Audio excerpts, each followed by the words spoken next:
Mother Nature's fury. A tremor that lasted just about a minute, but so powerful to destabilize the earth that it actually will now cost Nepal a long time to build back.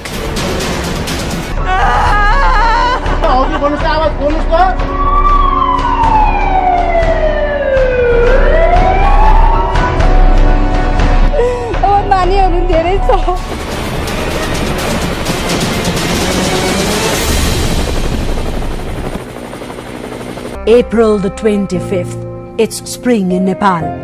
People were on a usual Saturday leisure and unaware of what the nature had in stock for them that day.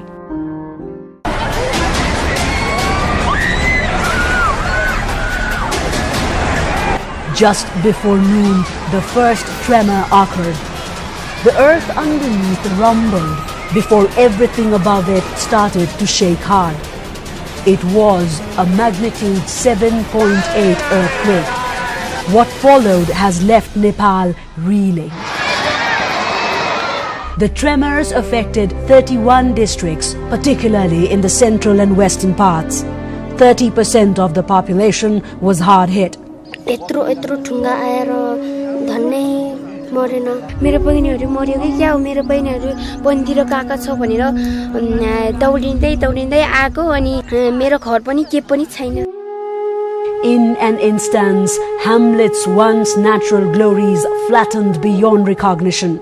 Pleasurable settlements disappeared under mounds of earth. Eye-catching gigantic mountains turned into smoky dust. In the capital, hundreds of buildings had collapsed or damaged. Archaeological masterpieces were reduced to rubble. UNESCO World Heritage Sites suffered extensive damages.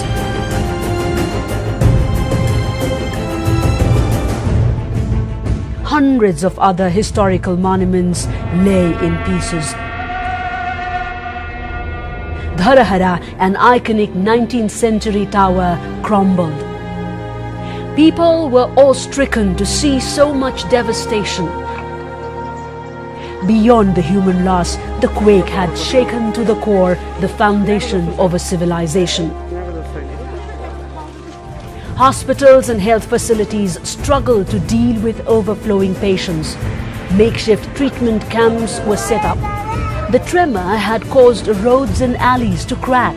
Electricity and drinking water supply were disrupted for safety of people.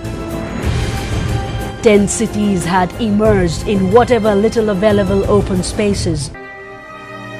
It was one of the largest earthquakes in the recorded history of Nepal, the biggest in the last 81 years, and the most costly devastation Nepal has ever seen. The state mechanism was brought into immediate action. Bureaucracy engaged itself in planning and in facilitating administrative tasks. While the first responders, the security organs, reached the scenes in full force. A call for restraint, calm and support was made. The international community had responded overwhelmingly. Development partners, aid agencies and organizations rushed their relief and rescue support. Innovative models are being introduced.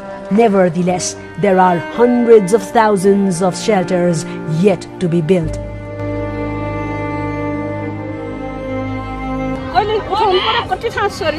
Billions of dollars will now be required for rebuilding and reconstruction. Beyond the infrastructural damage, there is an immediate need to restore trade, livelihood, finance and tourism activity. The geological danger is far from past. Hundreds of thousands of villages are in dire need of resettlement.